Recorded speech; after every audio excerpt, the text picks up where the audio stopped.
Radio Claret América presenta Sediento de ti, la palabra, fuente de vida, con el sacerdote misionero claretiano Tony Díaz. Reflexiones diarias del Evangelio. Aquí iniciamos. Bienvenidos, hermanos, a nuestras reflexiones bíblicas de las lecturas del día. Hoy es viernes de la segunda semana de Adviento. Viernes de la segunda semana de Adviento. La primera lectura de hoy viene del profeta Isaías, capítulo 48, versículos 17 al 19. Esto dice el Señor, tu Redentor, el Dios de Israel. Yo soy el Señor tu Dios, el que te instruye en lo que es provechoso, el que te guía por el camino que debes seguir.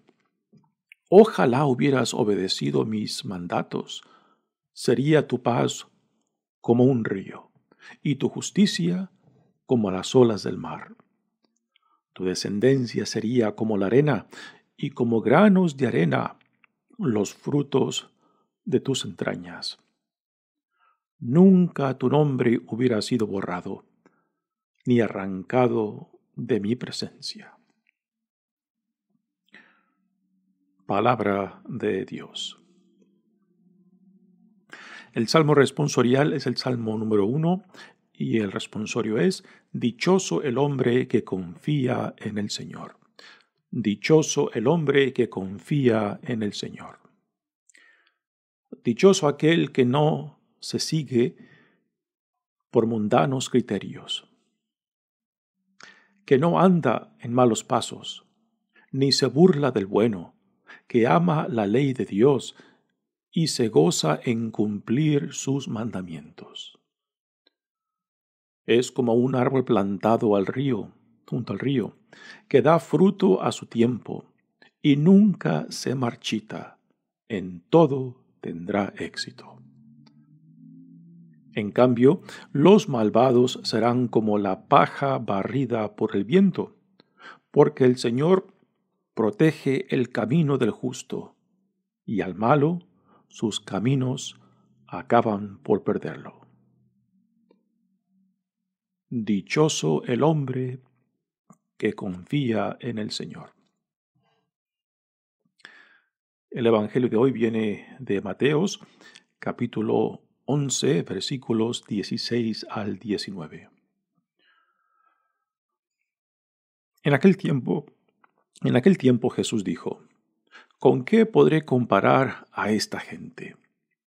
Es semejante a los niños que se sientan en las plazas y se vuelven a sus compañeros para gritarles: tocamos la flauta y no han bailado, cantamos canciones tristes y no han llorado. Porque vino Juan, que ni comía ni bebía, y dijeron: tiene un demonio. Viene el Hijo del Hombre y dicen: ese es un glotón y un borracho, amigo de publicanos y gente de mal vivir. Pero la sabiduría de Dios se justifica a sí misma por sus obras. Palabra del Señor. Muy bien, demos comienzo a nuestra reflexión de las lecturas de hoy. Continuamos leyendo el profeta Isaías. Hay aquí en esta sección del profeta Isaías, que se le llama el segundo libro o el libro de la consolación, es cuando Isaías introduce a Ciro, el rey de Persia, quien conquista a Babilonia y a los otros reinados vecinos, y es quien permite al pueblo de Israel, que se encuentra en el exilio en Babilonia, regresar a Israel y particularmente a Jerusalén, a la región de Judá, y reconstruir la ciudad de Jerusalén y también el templo que fue destruido. Y aquí, en medio de esta sección donde Isaías habla de Ciro, que Dios lo ha escogido, aunque Ciro es el rey de Persia, no es judío. Sin embargo, Isaías lo ve como el ungido de Dios, que Dios lo pone para que conquista Babilonia y después para que permita el regreso del pueblo de Israel que se encuentra en el exilio, ¿no? Y así que esta figura de Ciro es una figura muy interesante que, no siendo judío, pues aún en la mentalidad de los profetas, toda la creación, todos los reinados están bajo el poderío de Dios, bajo la soberanía de Dios, lo acepten o no lo acepten, ¿no? Esta es cómo los profetas de Israel entienden. Hay un solo Dios y este Dios está sobre todo, sobre todos los reinados, sobre todos los dioses del mundo, ¿no? Así que Ciro, el rey de Persia, ha sido puesto ahí en la historia y particularmente en la conquista de Babilonia para liberar al pueblo de Dios que se encuentra en el exilio, ¿no? Así que en medio de esta introducción de Ciro, Isaías nos pone esta profecía. Una profecía corta, pero que busca dar una explicación, el porqué de las cosas, el porqué del exilio de Israel en Babilonia, el porqué del sufrimiento del pueblo, y la conclusión es por la falta de fe, por su desobediencia, por su infidelidad. Y este es prácticamente lo que resume esta profecía de Isaías cuando busca dar una respuesta a la pregunta, el por qué el pueblo de Dios sufre en el exilio, ¿no? Dice, esto dice el Señor tu Redentor. Una palabra muy interesante, redentor. ¿Qué es un redentor? Un redentor es aquel que paga mi deuda. Por ejemplo, un ejemplo contemporáneo. Si tú vas, por ejemplo, a una casa de empeño porque necesitas dinero y tú llevas tu televisor para empeñarlo, y así el dueño de la casa de empeño pues te da un préstamo, ¿no? Y si tú quieres redimir tu televisor, pues tienes que regresar el préstamo que te dio el dueño de la casa de empeño más intereses, y entonces él te regresa el televisor. Y ese proceso, ese intercambio es redimir tu propiedad, en este caso tu televisor que dejaste empeñado para recibir un préstamo, ¿no? Pues antiguamente, cuando la esclavitud era muy común, una persona que tenía deudas, pues a veces se vendía como esclavo y podía ser redimida por alguien, por algún pariente, que pagara su deuda en nombre de él. Entonces lo redimía, lo compraba para atrás y con esto pues lo dejaba en libertad, ¿no? Así que Dios es nuestro Redentor que paga nuestra deuda. ¿Y cuál es la deuda? La deuda de Israel. La deuda de Israel es de que a causa de la obediencia, a causa de su infidelidad, pues están en el exilio. Están sufriendo a causa de que no han cumplido su parte en la alianza que hicieron con Dios. Y ahora Dios viene a pagar la deuda, en cierta manera, por Israel, y al pagar la deuda, pues redime a Israel de su pecado, lo redime de su desobediencia. Así que el pueblo de Israel no es porque merece o merita o ha comprobado que es digno el por qué Dios lo ama. No, Dios lo ama porque es Dios. Dios escogió a Israel no porque era el mejor de los pueblos, simplemente porque fue voluntad de Dios, ¿no? Pero Israel no ha cumplido su parte de esta alianza, y a causa de esta desobediencia, de esta infidelidad, pues han sufrido la conquista por parte de Asiria, de Babilonia, los enemigos de Israel, y se llevaron a la crema innata al exilio, y por eso están sufriendo en el exilio, por la desobediencia y por la infidelidad. Pero a pesar de eso, Dios es bueno, Dios es compasivo, Dios es justo. Dios pagará tu deuda y te redimirá de donde tú te encuentras ahora. Pagará lo que tú debes, ¿no? Aunque no lo merites, aunque no lo mereces, ¿no? Y este es el sentido del concepto del Redentor, aquel que redime, aquel que paga nuestra deuda, ¿no? Por eso le llamamos a Jesús nuestro Redentor, porque es nuestro Salvador quien nos salva de nuestra propia condena, quien nos redime, quien paga nuestra deuda por la pura iniciativa de Dios, porque Dios ama a su creación, porque Dios quiere que toda su creación llegue a su finalidad por la cual fue creada. Quiere que sus hijos e hijas lleguemos a la plenitud de la vida para la cual hemos sido creados, ¿no? Así que todo esto cierra el concepto de redentor. Esto dice el Señor, tu Redentor, el Dios de Israel. Yo soy el Señor tu Dios, el que te instruye en lo que es provechoso. El que te instruye en lo que es provechoso. Uno puede escuchar o puede aceptar la enseñanza de aquel que lo quiere instruir siempre y cuando uno tenga una relación con tal persona. O sea, yo solamente voy a escuchar a un profesor, alguien que me va a instruir, cuando sé que ese profesor sabe algo más que yo o que tiene mi bien en mente cuando quiere instruirme, o ese profesor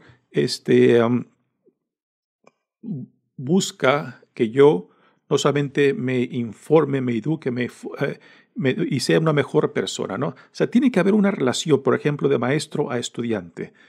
Tiene que haber una relación si quieres, en el tiempo de Jesús, de superior a inferior. Pero es una relación. Mientras no exista esa relación, pues es muy difícil de que yo pueda escuchar a aquel que me quiera instruir, que me quiera educar, que me quiera formar, ¿no? Sin esa relación, pues no se lleva a cabo el proceso o la dinámica de ser instruido, de dejarse uno instruir. Por eso este verso empieza, yo soy el Señor tu Dios, y solamente si hay una relación con este Dios, pues tú te vas a dejar instruir por este Dios. Vas a poner atención a este Dios. Vas a darle crédito y vas a darle importancia a las enseñanzas, a las palabras que este Dios te quiera dar, ¿no? Y este es el problema que Israel tiene con su Dios, de que ha dañado su relación con Dios, ha sido infiel. Y esto es lo que Dios le echa en cara al pueblo de Israel. Es por tu infidelidad, es por tu falta de fe, por tu falta de entrega a la alianza que hicimos hace años, que tú estás sufriendo todo esto, ¿no? Así que es el pueblo de Israel que ahora necesita regresar a la relación, a la intimidad, a la confianza con Dios. Así que solamente cuando Israel pueda regresar a esta relación de intimidad y confianza con su Dios, podrá escuchar al Dios que busca instruir a su pueblo, guiar a su pueblo. El que te guía por el camino que debes seguir. Nuevamente, aquí esta profecía de Isaías, pues busca aclarar, ¿no?, de que sin esta relación con Dios, el pueblo de Israel y nosotros mismos, si no tenemos esta relación con Dios, con Cristo, pues no vamos a poner atención, no le vamos a dar importancia, no vamos a asimilar ni la enseñanza, ni el mensaje, ni la vida a la cual somos llamados. Porque sin esta relación, tú eres mi Dios, yo soy tu hijo, tu hija amada, sin esta relación de confianza y entrega, pues simplemente no se va a llevar a cabo lo que Dios quiere para nosotros. Ojalá hubieras obedecido mis mandatos. Ojalá hubieras obedecido mis mandatos, ¿no? Parece unas palabras simplemente muy sencillas, ¿no? Si tú obedeces, todo te irá bien. No es eso. Lo que el profeta Isaías en el fondo dice, si tú te mantuvieras en relación con este Dios, otra cosa fuera tu vida, otro gallo te cantara, ¿no? Así que el profeta Isaías ve las consecuencias de esta falta de relación con Dios, de esta falta de confianza, de esta falta de fe, de esta falta de fidelidad, que ahora el pueblo de Israel ve las consecuencias en su exilio, en el sufrimiento fuera y lejos de su tierra, ¿no? Así que si tú hubieras obedecido, si tú te hubieras mantenido en relación, ¿ah? Y hubieras obedecido mis mandatos, ¿no? Aquí el concepto de obedecer también es algo muy interesante, es porque está basado en el concepto de la relación. Dios no quiere que obedezcamos simplemente a rajatablas forzados en una relación en la cual que nos oprime en vez que nos libere, ¿no? El concepto de obediencia que tenemos aquí en el profeta Isaías es un concepto que está fundado en la relación de entrega y confianza con Dios, ¿no? Porque si no hay esta relación, pues entonces la obediencia será simplemente algo forzado, algo que se impone, algo que no da vida, algo que crea miedo. Y no es esto a lo que Dios ha llamado a su pueblo Israel o a lo que nos llama a nosotros. Dios no quiere que estemos en relación con Él por miedo, sino porque reconocemos que de Él venimos, de que en Él vivimos y de que es esta relación con Dios de donde brota nuestra vida. Y es esto lo que el profeta Isaías le pide cuentas a Israel y lo acusa de que no ha sido fiel a esa relación en la cual Dios lo ha llamado, ¿no? Continúa la lectura diciendo: ojalá hubieras obedecido mis mandatos, sería tu paz como un río y tu justicia como las olas del mar, ¿no? O sea, está claro aquí que Isaías ve las consecuencias de todo lo que están sufriendo, de esa ruptura de la relación con Dios, de ese haber dudado o de haber seguido por otros dioses o por otros reinados que pensaban que les daría un mejor porvenir, ¿no? Y todo eso, pues, ha sido un fracaso para ellos. Dice, tu descendencia sería como la arena. Y aquí por descendencia, pues, aquí el concepto de la resurrección aún no entra, ¿no? La descendencia es como el ser humano se extiende hacia el futuro. Cuando un hombre, cuando un clan, cuando un pueblo no tiene hijos e hijas, pues la descendencia no se extiende hacia el futuro. Por eso, hasta este punto, cuando el sentido de la resurrección aún no ha entrado teológicamente, pues es la descendencia a lo que le dan importancia de tener hijos, hijas, para que el nombre de la familia viva, para que la raza continúe, para que el pueblo crezca, ¿no? Así que la descendencia es como una bendición de Dios en la cual uno o el clan o el pueblo se extiende hacia el futuro, y esto es visto como una bendición, pero como no han sido fieles a la relación, pues entonces no han sido numerosos, la descendencia no ha sido numerosa y la descendencia pues se ha estancado y la bendición pues no les ha caído, no les ha llovido. Pero si fuera lo contrario, si hubieran sido obedientes, si hubieran sido fiel a la relación, a la alianza, al pacto que hicieron con Dios, pues entonces otra fuera su realidad. Vivieran en la abundancia y sus descendencias fueran como las estrellas de los cielos. Dice, y como granos de arena, los frutos de las entrañas. Nunca tu nombre hubiera sido borrado ni arrancado de mi presencia, ¿no? Así que nuevamente aquí, en resumen, el profeta Isaías está dando una respuesta a la pregunta, el por qué sufrimos, el por qué estamos en el exilio, el por qué parece que Dios se ha olvidado de nosotros, el por qué parece que Dios ya no se acuerda de nosotros, ¿no? Y el profeta Isaías dice, pues, la respuesta es de que han sido infiel, de que no han cumplido su parte en esa relación, en esa alianza a la cual Dios los ha llamado, simple y sencillamente, ¿no? Muy bien, pasemos ahora al Evangelio de hoy,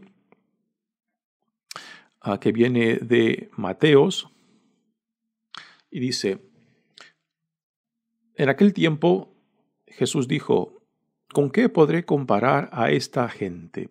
Es semejante a los niños que se sientan en las plazas y se vuelven a sus compañeros para gritarles.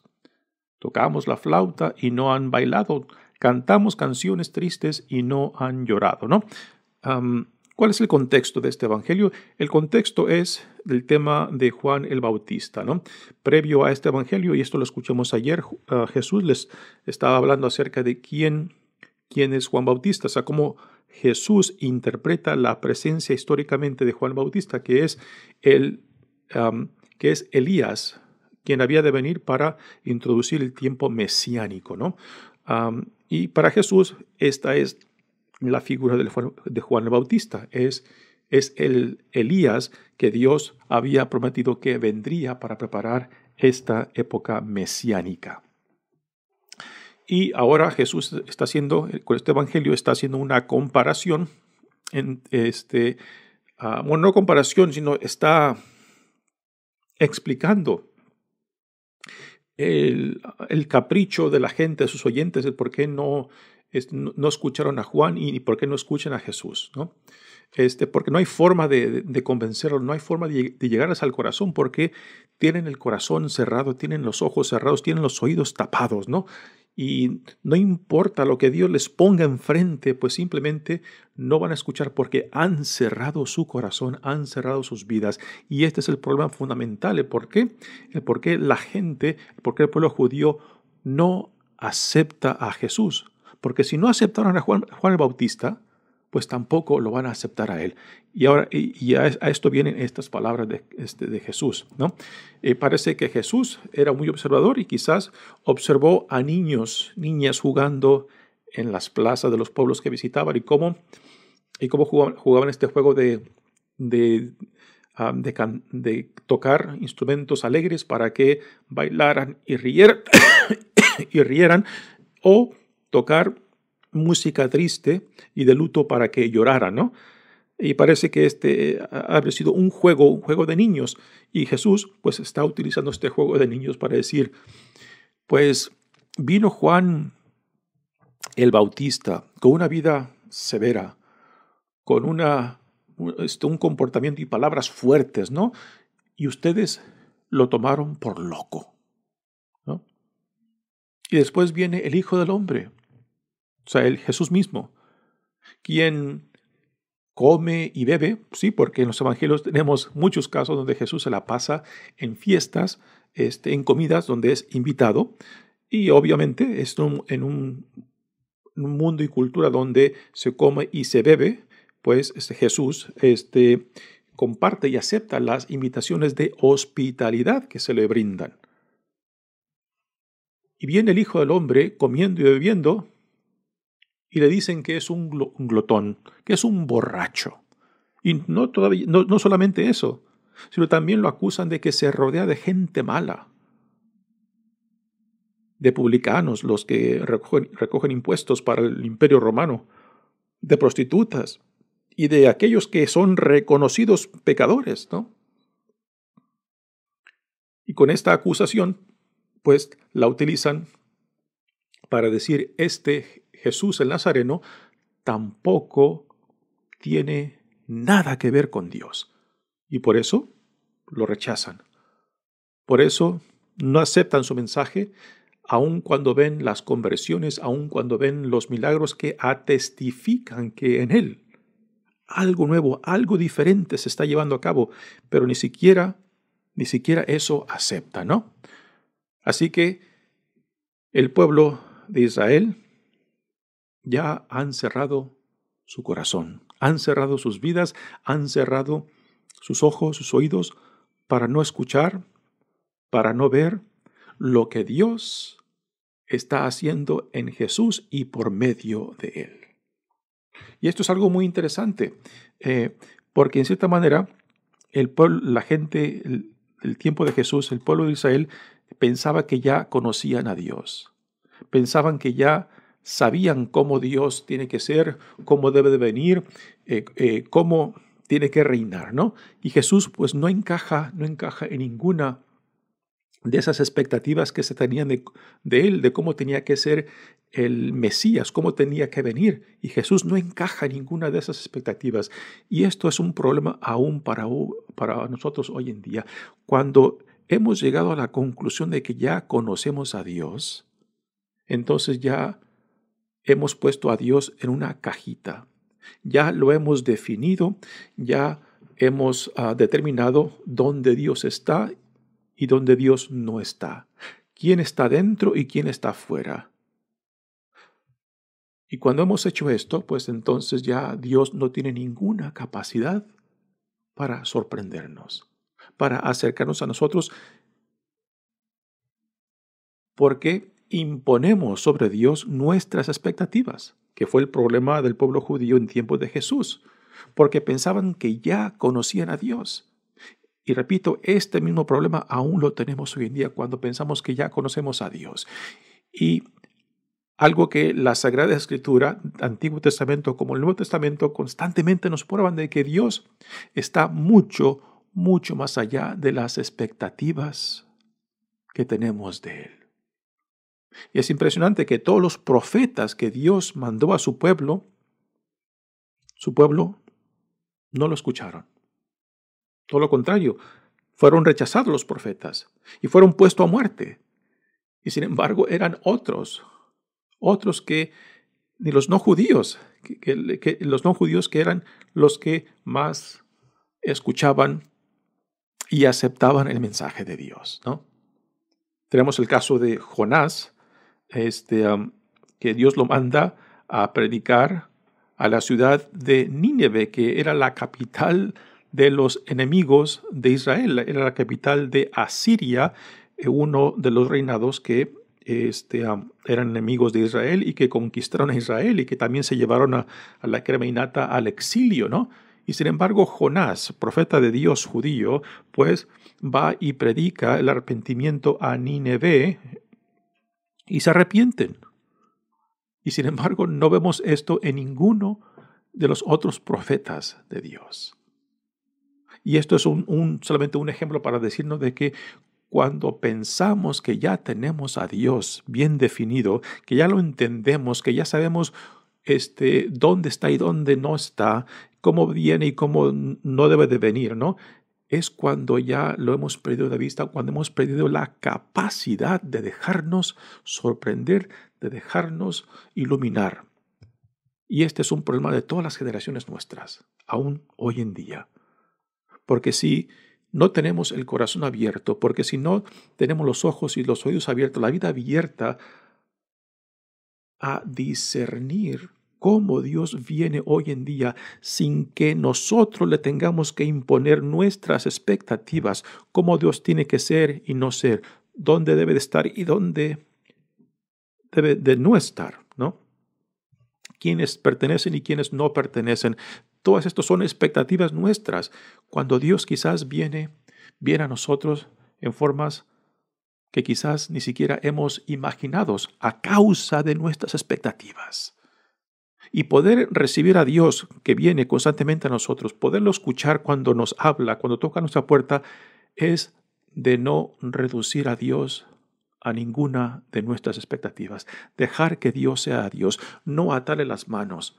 Y por nuestra parte, pues, aceptar que Dios nos sorprenda, que Dios venga a nosotros quizás en lo menos esperado, quizás que venga a nosotros en aún aquellos que quizás nosotros lo vemos como los rechazados, los que no pertenecen, los que están fuera, ¿no? Y tenemos muchos casos donde Dios utiliza precisamente a los que no encajan dentro de lo esperado, dentro de las expectativas. Pues este es el Dios.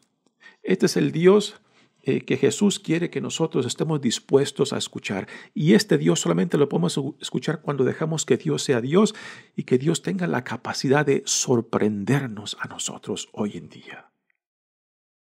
Lo cual implica un gran riesgo, porque Dios puede sorprendernos en personas, en situaciones que quizás no tienen nada que ver con nuestra tradición, digamos, católica o cristiana, de que Dios pueda venir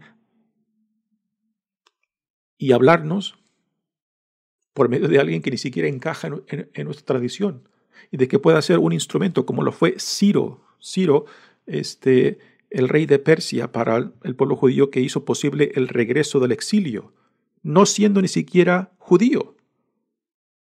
Sin embargo, el profeta Isaías ve a Ciro, el rey de Persia, como instrumento de Dios, como el ungido de Dios.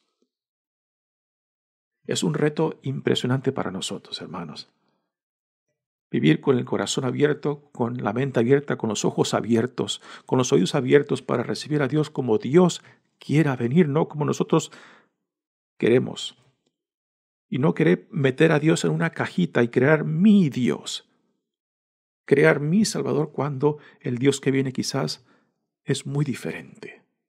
Y es por esto el por qué la mayoría del pueblo de Israel en tiempo de Jesús no lo recibieron, no lo escucharon, no lo aceptaron, porque no podían ni siquiera imaginar que este hombre, Jesús el Nazareno, que vino de la pobreza, que vino de una familia sencilla, que salió no de la crema innata de Israel, que no nació en un castillo, que no nació entre las familias reales, y no pudieron ni siquiera imaginar que esto fuera posible. Dice Jesús ya al final de esta parábola: porque vino Juan, que ni comía ni bebía, y dijeron: tiene un demonio. Viene el Hijo del Hombre y dice: este es un glotón y un borracho, amigo de publicanos y gente de mal vivir. Pero la sabiduría de Dios se justifica a sí misma por sus obras. La sabiduría de Dios es la manifestación de Dios mismo, ¿no? Y por las obras, por los frutos, tú identificarás qué tipo de árbol es, ¿no? Así que por los frutos de Jesús, de su vida, los frutos de su poder en sanar, expulsar demonios, los frutos de salvar aquello que estaba perdido, de dar vida a aquello que parecía que ya estaba enterrado, ¿no? Pues por los frutos de la vida de Jesús, y particularmente los frutos de la resurrección. Así que, hermanos, hoy en día nosotros, ¿cómo nos disponemos para recibir al Dios que viene constantemente a nosotros? ¿Lo queremos meter en nuestra propia cajita? ¿Lo queremos reducir a nuestras expectativas, o dejamos que Dios sea Dios? Mi nombre es Padre Tony Díaz, misionero claretiano. Que Dios los bendiga. Radio Claret América presentó Sediento de ti, la palabra. Fuente de vida. Sus comentarios son importantes. Contáctenos en radioclaretamerica@gmail.com.